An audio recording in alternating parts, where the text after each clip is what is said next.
الحمد لله رب العالمين والصلاة والسلام على سيد المرسلين أما بعد فأعوذ بالله من الشيطان الرجيم بسم الله الرحمن الرحيم الصلاة والسلام عليك يا رسول الله وعلى آلك وأصحابك يا حبيب الله الصلاة والسلام عليك يا نبي الله وعلى آلك وأصحابك يا نور اللہ۔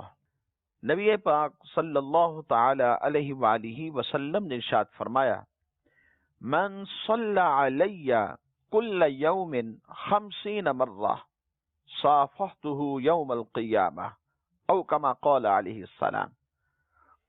فرمایا جس نے روزانہ مجھ پر 50 مرتبہ درود پاک پڑھے، کل بروز قیامت میں اس کے ساتھ مصافحہ کروں گا۔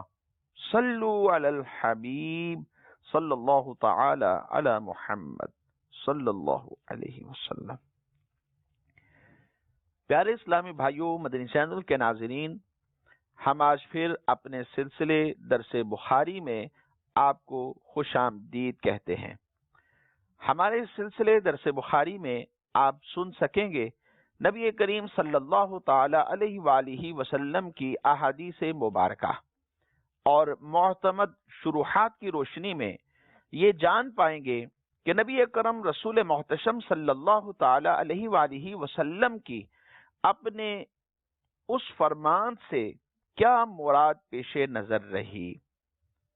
بیان سننے سے پہلے حصول ثواب کی خاطر اچھی نیتیں بھی فرما لیجئے کہ فرمان مصطفیٰ صلی اللہ تعالی علیہ وآلہ وسلم ہے، نیت المؤمن خیر من عملہ، مومن کی نیت اس کے عمل سے بہتر ہے۔ مدنی چینل کے ناظرین، گزشتہ سلسلے میں آپ نے احادیث کریمہ کی ضرورت و اہمیت کو سماعت فرمایا۔ آئیے آج کے سلسلے میں امام بخاری رحمۃ اللہ تعالی علیہ اور آپ کی صحیح کے بارے میں کچھ باتیں آپ کے گوش گزار کرتے ہیں۔ امام بخاری رحمۃ اللہ تعالی علیہ کا پورا نام ابو عبداللہ محمد بن اسماعیل بن ابراہیم بن مغیرہ بن احنف بخاری۔ امام بخاری رحمۃ اللہ تعالی علیہ بخارا میں جمعۃ المبارک کے دن 13 شوال المکرم 194 ہجری میں پیدا ہوئے، اور یہ عیسوی کے اعتبار سے 20 جولائی 810 سن عیسوی بنتی ہے۔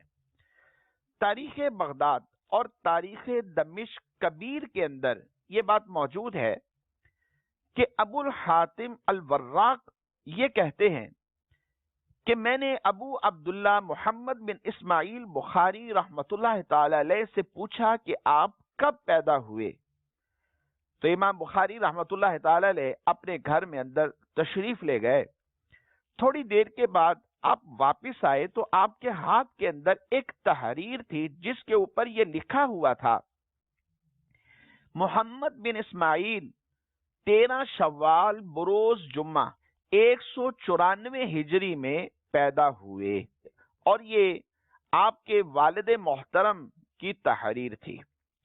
یعنی نبی اکرم صلی اللہ تعالی علیہ وآلہ وسلم کی مکہ مکرمہ سے مدینہ منورہ کی طرف ہجرت کے بعد 194 سال گزر گئے تھے، تو امام بخاری رحمۃ اللہ تعالی علیہ 13 شوال المکرم جمعۃ المبارک کے دن میں پیدا ہوئے۔ آپ رحمت اللہ تعالی علیہ کا تعلق ایک علمی گھرانے سے تھا۔ آپ کے والد محترم خود حدیث کے بہت بڑے عالم تھے۔ امام بخاری رحمت اللہ تعالی علیہ کے والد محترم ایک مالدار آدمی تھے، پرہیزگار اور متقی آدمی تھے۔ آپ کے تقوی اور پرہیزگاری کا اندازہ آپ اس بات سے لگائیے کہ بوقت وفات آپ رحمت اللہ تعالی علیہ نے کہا کہ میرے پاس جتنا مال ہے اس میں 1 درہم بھی مشتبہ نہیں ہے۔ امام بخاری رحمت اللہ تعالی علیہ کے والد محترم ان کے بچپن میں ہی وفات پا گئے تھے، اور امام بخاری یتیمی کی حالت میں اپنی والدہ محترمہ کی کفالت اور تربیت میں پروان چڑھے۔ حافظ ابن عساکر نے لکھا کہ بچپن میں ہی امام بخاری رحمت اللہ تعالی علیہ کی دونوں آنکھوں کی جو بینائی تھی وہ چلی گئی تھی۔ بڑے اطباء سے علاج کروایا گیا لیکن کوئی فائدہ نہ ہوا۔ آپ کی والدہ محترمہ انہوں نے رات دن رو رو کر اللہ تبارک و تعالیٰ کی بارگاہ میں ان کی بینائی کے لیے دعائیں کی کہ اللہ تبارک و تعالیٰ ان کی آنکھیں روشن فرما دے۔ ایک رات خواب میں حضرت ابراہیم علی نبینا وعلیہ الصلاۃ والسلام کی زیارت ہوئی تو حضرت ابراہیم علی نبینا وعلیہ الصلاۃ والسلام نے ان سے فرمایا کہ تمہاری آہو زاری کی وجہ سے اللہ تبارک و تعالی نے تمہارے بیٹے کو بینائی عطا فرما دی ہے۔ پھر ایسا ہی ہوا، صبح جب انہوں نے دیکھا تو بیٹے کی آنکھیں روشن تھیں۔ پیارے اسلامی بھائیوں، مدنی چینل کے ناظرین، ماں باپ اپنی اولاد کے لیے شفقت کرنے والے ہوتے ہیں۔ ان کا دن رات اپنی اولاد کے لیے کریمی والا دن رات ہوتا ہے۔ ان کے لیے دعائیں کرنا، محبت کا اظہار کرنا، ان کی محبتیں بھی بے لوث ہوتی ہیں، اور ماں باپ کی دعائیں اللہ تبارک و تعالیٰ کی بارگاہ میں قبول ہوتی ہیں۔ تو اس سے ہمیں یہ درس ملتا ہے کہ اپنے ماں باپ سے محبت کا اظہار کرنا چاہیے، اور جتنی ہو سکے ان کی خدمت کر کے دعائیں لینی چاہیے، بلکہ ان کی زندگی میں ہی ان کی خدمت کر کے انسان کو جنت کا حقدار بن جانا چاہیے۔ بچپن ہی سے امام بخاری رحمت اللہ تعالی علیہ طلب علم دین میں مشغول ہو گئے۔ بچپن میں ہی قرآن مجید فرقان حمید کو حفظ کر لیا اور اس زمانے کی امہات الکتب کو حفظ کر لیا، یہاں تک کہ جب آپ کی عمر 10 برس کی ہوئی تو آپ نے احادیث کو حفظ کرنا شروع کر لیا۔ بڑے بڑے شیوخ کے پاس، علماء کے پاس آپ کا آنا جانا رہا۔ دروس حدیث کے جو حلقے ہوتے تھے، امام بخاری رحمت اللہ تعالی علیہ اس میں شرکت کیا کرتے تھے۔ حافظہ ایسا مضبوط تھا کہ جو سن لیتے تھے وہ یاد ہو جاتا تھا، نہ صرف نفس حدیث بلکہ راویوں تک کے نام یاد ہو جاتے تھے۔ امام بخاری رحمت اللہ تعالی علیہ نے 10 سال کی عمر میں ہی اپنا مکتب چھوڑ کر علماء اور شیوخ کی خدمت میں حاضر ہونا شروع کر دیا اور وہاں جا کر احادیث کو سماعت کرنے لگے۔ 10 سال کی عمر میں اپنے زمانے کے ایک مشہور محدث داخلی کے درس میں شریک ہونے لگے۔ خطیب بغدادی اس حوالے سے ایک واقعہ نقل فرماتے ہیں کہ امام بخاری رحمت اللہ تعالی علیہ ایک مرتبہ داخلی کے حلقہ درس کے اندر موجود تھے تو انہوں نے ایک سند پڑھنا شروع کی۔ لوگ بھی بیٹھے ہوئے تھے، آپ سند لوگوں کو سنا رہے تھے۔ سند کی ترتیب کچھ یوں تھی: حدثنا سفیان ان ابی الزبیر ان ابراہیم۔ امام بخاری رحمت اللہ تعالی علیہ 10 سال کی عمر ہے، وہاں بیٹھے ہوئے ہیں اور کہنے لگے کہ ابو زبیر ابراہیم سے روایت نہیں کرتے۔ پہلے تو داخلی جو تھے انہوں نے امام بخاری رحمت اللہ تعالی علیہ کو طفل مکتب سمجھتے ہوئے جھڑک دیا، مگر پھر جا کر اپنی اصل کتاب کے نسخے سے دیکھا تو جو امام بخاری رحمت اللہ تعالی علیہ نے کہا تھا ویسا ہی پایا۔ داخلی واپس آئے اور کہا، اچھا بھائی میاں لڑکے، یہ تو بتاؤ کہ اس کی صحیح سند کیا ہے؟ تو امام بخاری رحمت اللہ تعالی علیہ نے کہا کہ ابراہیم سے روایت کرنے والے زبیر ہیں، ابو زبیر نہیں، وہ زبیر کے جن کے والد عدی ہیں۔ داخلی نے فرمایا کہ جو تم نے کہا وہی ٹھیک ہے۔ جب یہ واقعہ پیش آیا تو اس وقت امام بخاری رحمت اللہ تعالی علیہ کی عمر 10-11 سال تھی۔ حافظ ابو الازہر آپ کے قوت حافظہ کے حوالے سے روایت کرتے ہیں کہ ایک مرتبہ امام بخاری رحمت اللہ تعالی علیہ کے پاس سمرقند کے علاقے میں 400 محدثین جمع ہو گئے۔ انہوں نے امام بخاری رحمت اللہ تعالی علیہ کو مغالطہ دینے کی غرض سے شام کی اسناد عراق میں، عراق کی شام کے اندر، یمن کی حرم میں، حرم کی یمن کے اندر وہ مکس کر دی۔ اسی طرح جو ان کے متون تھے وہ بھی مکس کر دیے، اور یہ 7 دن تک لگاتار امام بخاری رحمت اللہ تعالی علیہ کے پاس مختلف اسناد اور متون ان کے سامنے رکھتے رہے، پیش کرتے رہے، پڑھتے رہے، لیکن امام بخاری رحمت اللہ تعالی علیہ کا قوت حافظہ، آپ کی یادداشت ایسی تھی کہ ایک بار بھی امام بخاری رحمت اللہ تعالی علیہ کو نہ تو سند میں مغالطہ دے سکے اور نہ ہی متن کے اندر، یعنی امام بخاری غلطی کی نشاندہی کر دیتے کہ فلاں نے فلاں سے سنا، فلاں نے فلاں سے سنا، اسی طرح امام بخاری رحمت اللہ تعالی علیہ فوراً سند کی اور جو متن میں مغالطہ ہوتا تھا وہ بھی فوراً بیان کر دیتے تھے اور اس کی نشاندہی کر دیتے کہ ایسا ہے اور ایسا نہیں ہے۔ معلوم ہوا کہ اللہ تبارک و تعالی نے امام بخاری رحمت اللہ تعالی علیہ کو زبردست قوت حافظہ عطا فرمائی تھی۔